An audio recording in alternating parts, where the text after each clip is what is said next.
If they can deny us basic civil rights, then they can deny anyone basic civil rights. It's time we all decided to act up and fight back. We have been through hell trying to be who we are. Chances are you won't find this history in the public school libraries. I will be damned if I am going to sit back and let us be erased. And one way that we won't be erased is if our history is archived.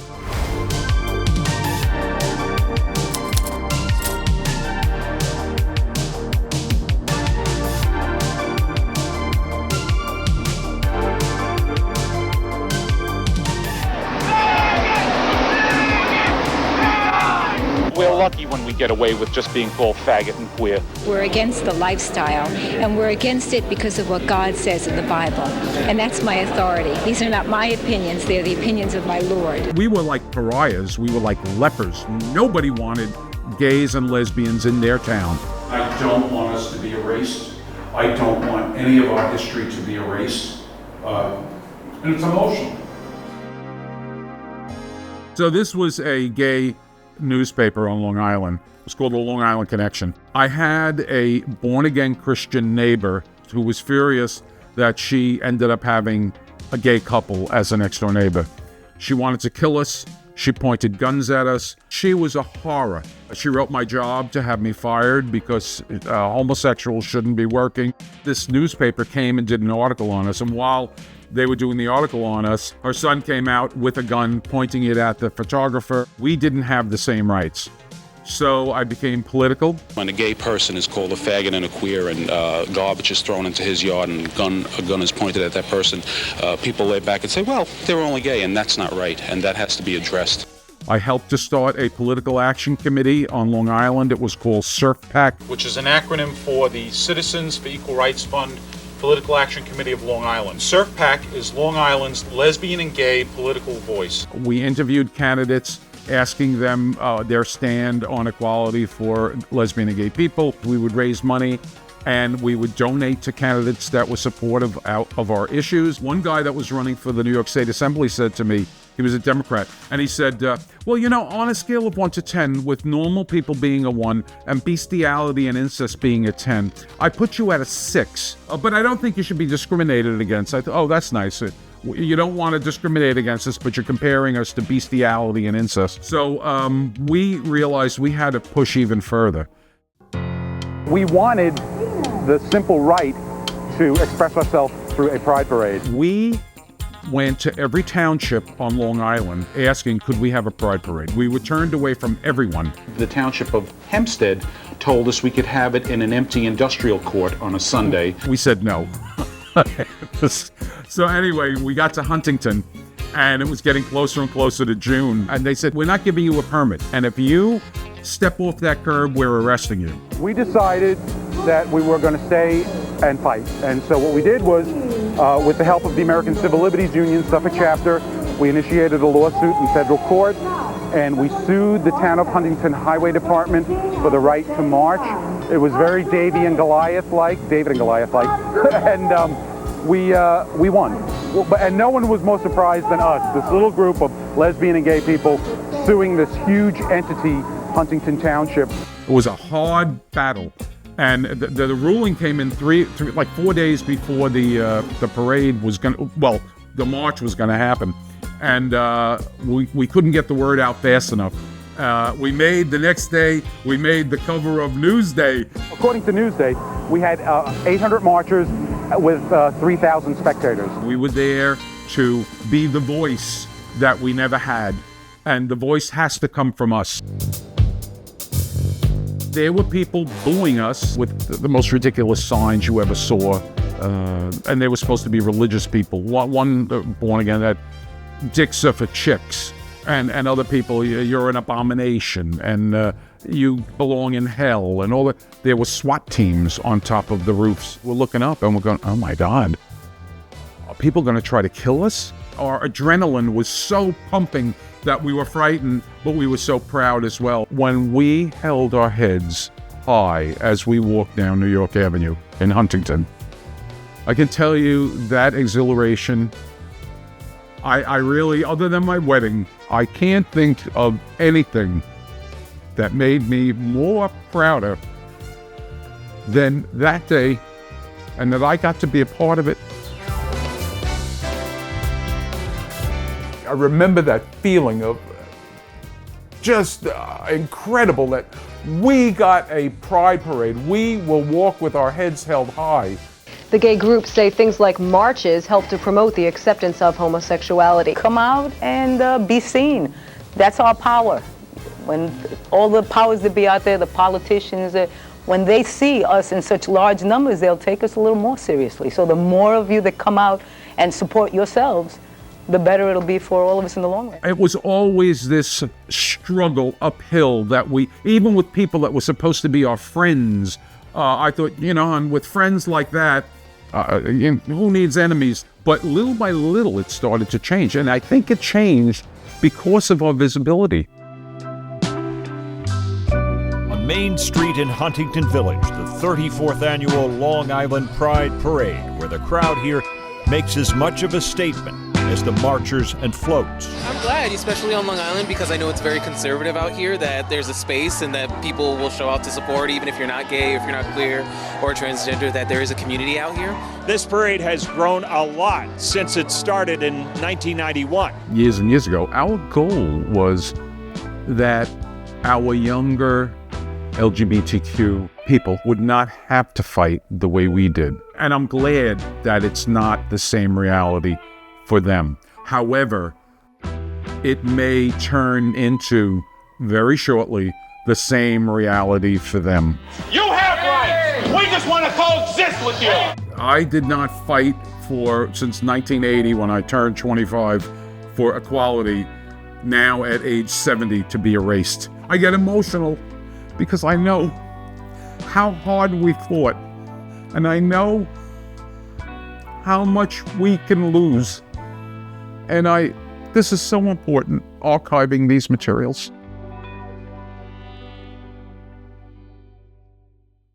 I'm here on behalf of my beloved partner, Jay, who's a transgender man who has an incredible history. He died in 2016. I just want him to be remembered. Even though he had fourth-stage lung cancer, we really thought we had more time. The love of my life was a transgender man who I met when he had fourth-stage lung cancer in 2015.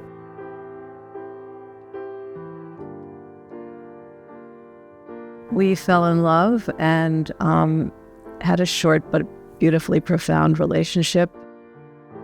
I wanted to come here to preserve his legacy. He was an activist since he was 19.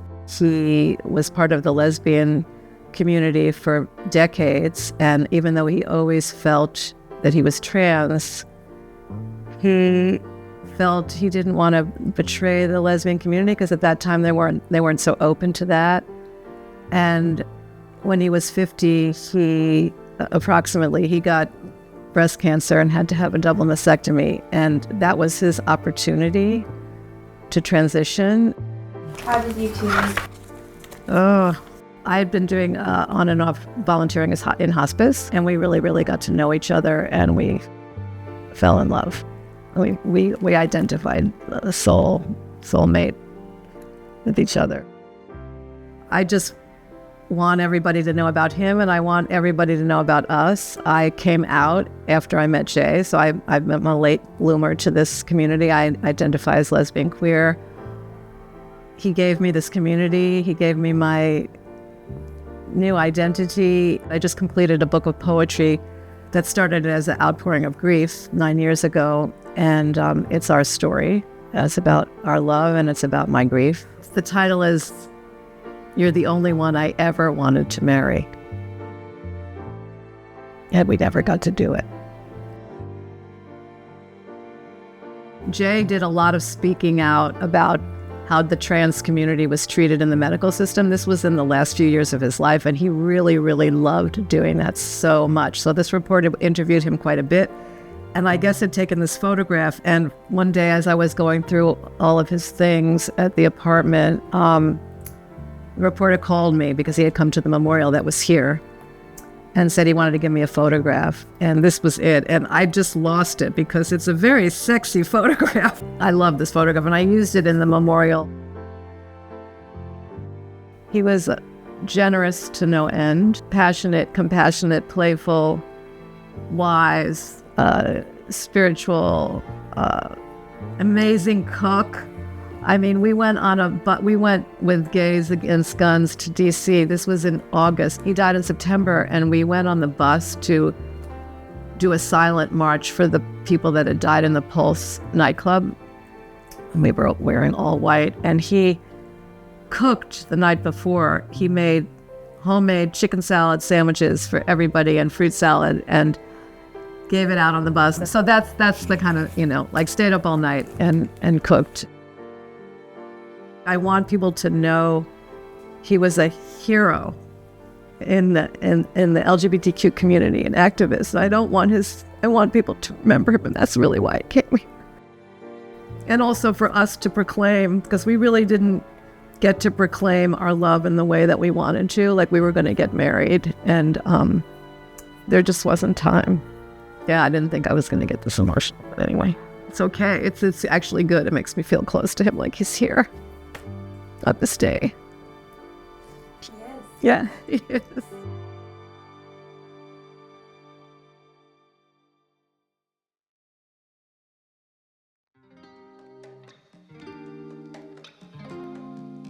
I'm Nina Kennedy, she, her pronouns. I'm turning 65 this year, so it's a big year for me. I've been a part of the lesbian community in New York since 1982, when I came to study at Juilliard to pursue a master's there.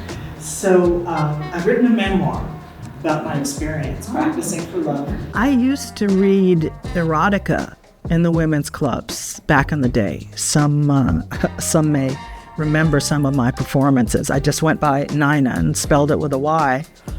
But I used to have exotic dancers come in to interpret the words. And there was a reading I remember we did at the Clit Club where Madonna used to hang out, and Debbie Harry. I was doing these spoken word performances like a musical performance, building up to a climax and all of this. So by the end, they were screaming.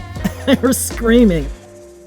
I'd been journaling for decades. I was traveling around the world as a classical pianist. It was important to me to document my experiences and what was happening. Just as a memory aid, I wanted to remember what my experiences had been. This book really follows my career, my life as a child prodigy when I was first starting out. And I'm trying to find some pictures of my partner,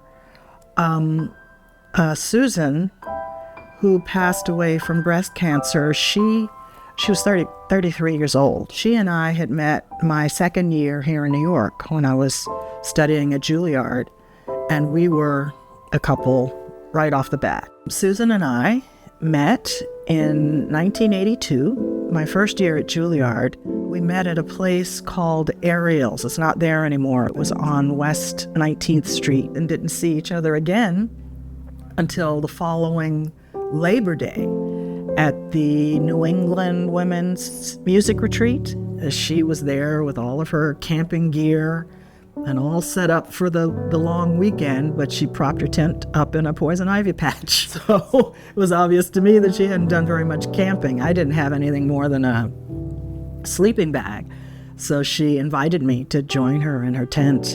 And when we came back into the city, from then on, I was spending most of my time in her apartment, and that is still my home today. We were together a total of 6 years. She got the first diagnosis right after my New York debut, and there was the beginning of the nightmare. And then, within 2.5 years, she was dead. I was holding her hand when she passed. But I'll tell you, that was my first encounter with a ghost. Her spirit came to me that night. And I tell the story in the book about how I was sound asleep. I'd taken a tranquilizer to get to sleep. And in the middle of the night, I heard a crash and the television turned on. And then the next morning, I stepped on one of the batteries from the remote control, and I saw it had flown off of the nightstand where it always was, flew 6 feet across the room, hit the wall, and fell with the back open. And I went to a spiritualist about it, and she told me, you know, when spirits try to contact you, they'll use an object that you associate with them. And when I think of her, you know, she held on to that TV remote control more than anything else in the apartment. And I've always felt that on some level. The spiritualist reinforced that, to think in terms of remote control, of things being controlled remotely, and just to be aware and be on the lookout for messages from her. And that's the way my life has been. Hi, I'm Davidson Garrett. I am 72 years old. I've had a life that is totally a dramatic saga. I, unfortunately, like many people, was a closeted homosexual in Louisiana. I was terribly bullied. I was called all kinds of names. Back in the 50s and 60s, you were called a queer. And I felt so disconnected from the people around me. Didn't want to hurt my loving family because they were conservative Methodist. My reason for coming to New York was to study acting. The rest is not history. When I got to New York City, I was determined not to turn back. I just couldn't go back down to the Jim Crow South. I had like about $40 in my pocket to live on for a week, but somehow I managed to go on and on and on, and there were so many times when I was so discouraged. I was an actor in New York for about 25 years, off and on. I did a lot of off-Broadway plays. I toured around the country. I even was in a musical that toured Europe, but none of that ultimately brings home the bacon. So I moved into the McBurney YMCA at 23rd and 7th Avenue, which is the famous YMCA that the song is about. And I lived in this little tiny room for 22 years. I was very, very happy there because it was cheap and it was my home. I became a New York City yellow taxi driver, which I did for 40 years. I started writing poetry in the mid-70s. This was my first poetry collection. It's titled King Lear of the Taxi. It's a self-portrait as an actor taxi driver. It's about going to auditions. It's about people that I've driven. I have a little prose poem about driving Lauren Bacall. I have an encounter with Mother Teresa of Calcutta in the South Bronx, and I have poems about survival in New York City. So I'm very proud of this work of mine as a poet because it really is one way of archiving my life. And most of these books have been cataloged in the New York Public Library, and they've been in Poets House downtown. In 1986, one of my best friends, Richard, called me one day and said, "I think you better come and get me." And I went and picked him up in Queens, and he looked like a Holocaust victim. He was all bones. I took him to Bellevue Hospital. There were so many people suffering from AIDS in the emergency room that they couldn't even give him any kind of cubicle to be in. He was in the halls, literally, with at least 50, 60 people that one day. And I cared for him for the last month of his life. I was going to college at night to finish my bachelor's degree, driving up to Harlem Hospital every day to take care of Richard. And in the middle of that period, my mother had a massive stroke in Louisiana. She was half paralyzed. So I was dealing with that over the phone, dealing with Richard, who died December 1st, 1986, and finishing 15 credits that semester at City College. I tell that story because I don't know what it was within me that made me strong enough to do all that without totally losing my mind. I'm amazed at what I've been through to survive in New York City, and for any younger person, don't ever go to the dark place without knowing that there will be some sort of light, and know that your dreams are malleable. They can be changed. You can adapt and find other talents within you. And I thought I should be on Broadway doing Hamlet, but I ended up having 6 books of poetry published, which I'm very proud of. Never in 1,000 years would I've ever thought that that would have happened to me. Everything is adaptable, and you find the energy within you somehow to keep going. My mother was an artistic soul who taught me a lot about poetry. She was a gardener. She loved beautiful things. I felt that I needed to let her know, even in her old age, that she had a gay son. My mother had breast cancer, and I was down there staying with her in the hospital in Shreveport. I said, you know, I need to tell you something, that I'm a gay man. And there was this great silence. And I said to her, I said, Mama, you know, there were a lot of very, very wonderful gay people. Michelangelo, Oscar Wilde. I named a lot of famous people in history that were gay. And there was this dead silence. And I didn't know what she was thinking. And she opened her eyes and she said, you forgot Liberace. And of course, I smiled from ear to ear, gave her a big kiss,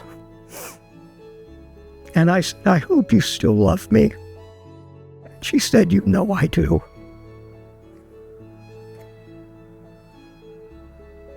So I hope other people never have to live in shadows like that.